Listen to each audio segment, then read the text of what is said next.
Minister, I'm going to start off with the headline from the Irish Examiner.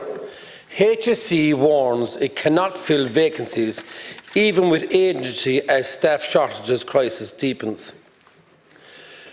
So, we're here talking about health insurance and the rising cost of health insurance. And we can see that why is it that we're getting such a shortage in the HSE, and why is it the private hospitals are being built and they're providing a service efficiently and efficiently staffed. We see the 96-bed unit opened in Limerick, which I welcomed, and then we see that we had strategic policy to look at another 96-bed unit, B, the increase of the emergency department, and C was a hospital to make on another site, and then we could have a step-down facility. And what we came up with a consensus was, even the meetings that all parties from the Midwest came up with, and we're united in it, and we're meeting the Minister tomorrow with this, to say that we want A, B and C.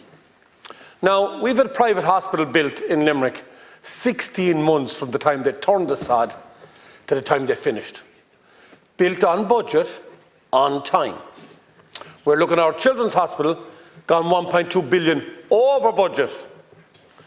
Now, how can you explain that departments can take on building projects, they don't have to incur for profits, but they go over budget on every project the departments do by 50, 60, 70%. And yet when you look at every business in this country, regardless what business you're in, if you're self-employed, that you're accountable for your funding, you're accountable for your employees, you're accountable for your profits, you're accountable for your taxes, you can deliver projects on budget, on time. We have now a company that has came to me and other deputies in the House and said they will build you the hospital for the Midwest, and we don't mind if it's in Limerick, Clare or Tipperary. We will build a hospital for you. We will work a contract out with you like a mortgage for a house. We will build it on budget and deliver it in 2 years for the hospital that is needed for the Midwest, for the protection of people in the Midwest. That's our elderly, our vulnerable, everyone. They can deliver that project in 2 years. If your department says they don't have the money for this, they said, we can work it out over 35 years and you can buy the building back for €1 after 35 years. The same as a mortgage. If you can't deliver the projects, let someone else deliver them. You can fund it with them, enter into a contract, they deliver it on budget, on time, you can facilitate it. It looks after the vulnerable people of Ireland. This is why I came up with a model that any hospital service or any department network for schools and all the rest of it, you should have a brochure that opens up. I want a classroom that will suit 50 people. I want an operating table. This is the facilities I want. Standard, open your brochure. You can do it for houses. There was a housing system before, it was a McDonald home. You open the brochure, I want this house, that house. It allows you, by the certain amount of doors, certain amount of windows, you can build it affordably, you can build it on budget, and you can actually look at the stock that you need to deliver. So what I'm asking now is for the HSE to look, and the Minister to look at this, look at a model for 1 bed, 2 bed, 3 bed, 4 bed, up to 100 bed hospital, whatever you want to do. That's the model. You go to a contractor and you say, right, I want 50 rooms or 100 rooms. This is what I want in it. This is the standard procedure of all the electrics, all the plumbing, all the fit out, everything across the board. What it cuts out is the preliminaries that all your architects and engineers are coming on to charge you millions before we start off at all, and it stops any changes midway in the projects. So basically, you get your hospital. It's delivered. But that same hospital can be dropped into Limerick, into Cork, into Kildare, and they're providing the lands for you to do it. They're providing a solution to deliver it for you. So we can then look at our health insurance is coming down because the governance of this country then can provide a model for people, provide a hospital and care for people, and a strategic plan going forward for the universal health of everyone in this country.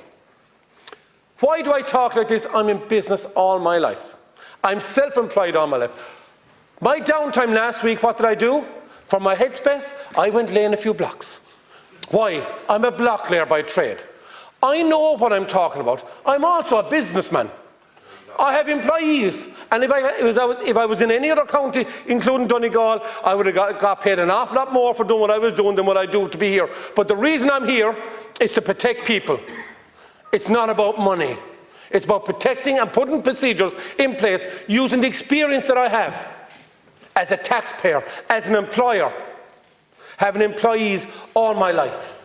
This is what we're here to protect, is give you the experience, give you the tools to stop the departmental thing wasting money. It helps you deliver it. I don't care if you get all the praise. I'll praise you myself if you take in a business model. That's what I'm here to do. I don't need to score points with anyone. The day I can't make a contribution to this stall is the day I don't want to be here. Being quite honest, I don't want to be here if I can't make a contribution. But I want you to listen to people that are in business, that pay taxes, make a profit at the end of the year. Because if I don't make a profit, the employees that work with me and the subcontractors have no other work to go to. So I'm providing a service, but they're also providing a most vital service for building for the future. So I'm asking you ministers, both of you, and all the other deputies and ministers in this house, listen to people that have a track record of being in business. Listen to people that can deliver projects. Let me give you a simplified model, and all the waste of money that you're going out to different departments on your funding schemes, let me cut that out. Let's give you the brochure to help you. Standard procedure. It's called common sense. And in fairness, if I could bucket it and give it to you, but I need you to listen to common sense. What I want here is accountability. I want to give you value for your money. I want to make sure then we can provide a service like the private hospitals in this country are doing. I've been in a private hospital myself recently because I need to be dealt with like that. And I had to go to the private hospital. I have a machine on me here at the moment measuring my heart rate. Do you think if I had to go through the A&E department and all the rest of it, I'd be here today, and I presume it's reading fairly high at the moment. I shouldn't say your time is up then. Well, then you shouldn't, because I had 7 minutes as well. I'll have to teach you how to read the clock, Chair. But, exactly. But that is what I do. And sorry, Chair, 7 and 7 is 14, so I think that leaves me about 2 minutes. You've just gone the 8 minutes, so to conclude on this, is I'm offering you the assistance, I'm offering you to simplify, I'm offering you to spend money, accountability and delivery of services so you can then stand over and help the vulnerable people in this country. Thank you.